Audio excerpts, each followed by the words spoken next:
Hi guys, how are you? And welcome to today's video. So today I really wanted to talk about self-worth and more specifically how to build a strong sense of self-worth.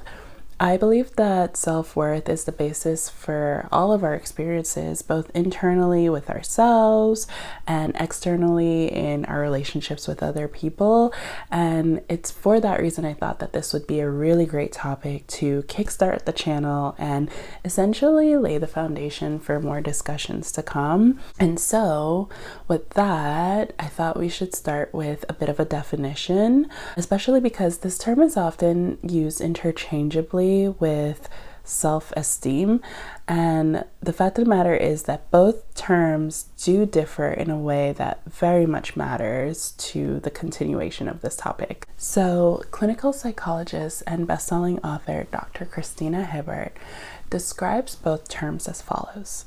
Self-esteem is what we think, feel, and believe about ourselves. Self-worth is recognizing I am greater than all of these things. It is a deep knowing that you are of value, that you are lovable and important to this life, and of incomprehensible worth.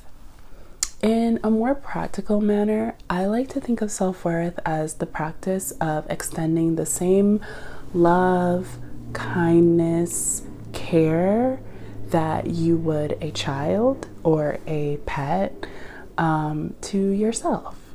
If you really think about it, a child, a pet, they don't have to do or be anything for you to feel like they are important and deserving of care. They simply have to exist. And in building a strong sense of self-worth, the hope is that you can then learn to extend that same kindness to yourself. So then, how do we build a strong sense of self-worth? The truth is that it will take practice. It's not an overnight realization. It's not something you just wake up and one day you have.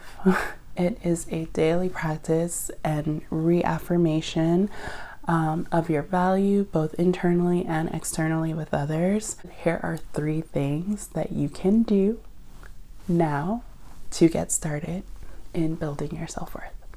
Number 1, meditation and visualization. Similarly to the child-pet metaphor, in this practice, you try to visualize yourself as a child. So take yourself back to emotionally to who you were at a younger time of your life, be it 6, 7, 8 years old. Think about like how you felt, what you really needed to hear, the ways in which you were misunderstood, and really also tie that back to who you've become as an adult and where you are now in response to who you were. Chances are you will find that you still have not heard the things you really needed to hear. You still have not been recognized and understood in ways that you really wanted and needed to be understood.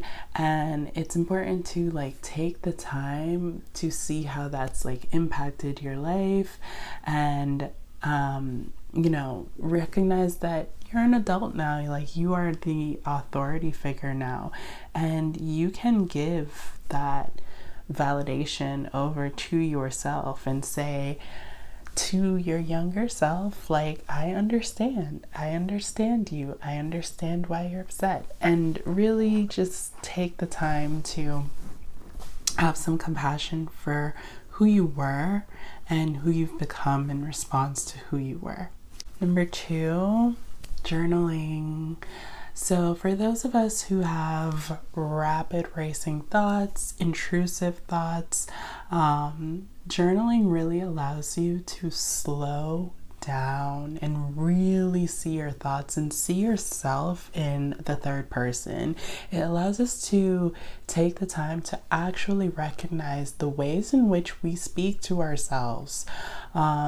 So no one can write as fast as they can think, and for that reason, journaling allows us to slow down enough to really start to pick apart like the internal critic that is within all of us, those intrusive thoughts that are often telling lies, and start to understand and start to recognize how we speak to ourselves that might not necessarily be how we actually see ourselves. They can be echoes of like past traumas and experiences, echoes of past people in our lives, and start to really like unpack that and remove them from your everyday thinking.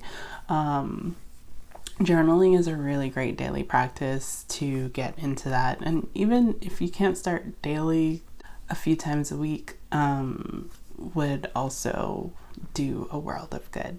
So third, and I think I'm gonna sound like a broken record in saying this last one, but practicing the love languages.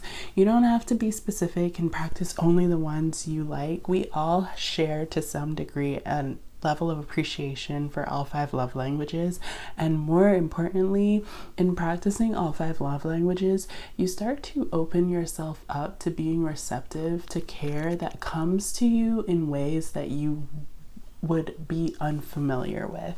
And it's quality time, acts of service, touch, gift, words of affirmation.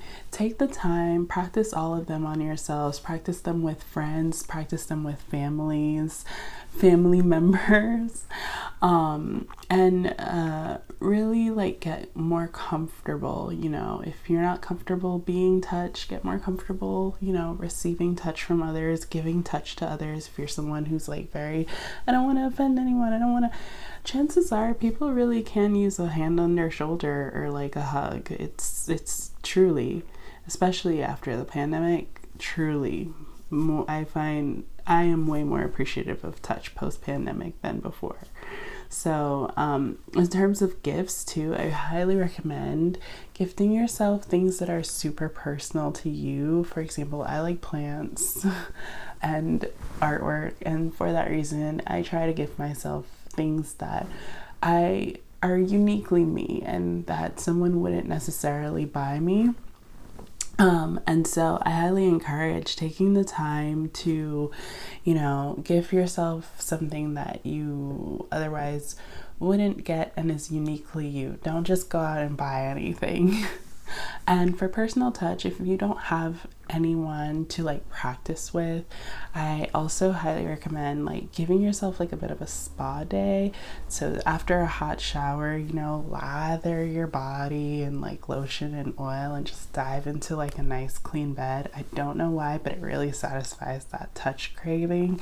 So yeah, go for it. So just to give a quick recap, the 3 things that you can practice now are meditation and visualization, journaling, and practicing the love languages.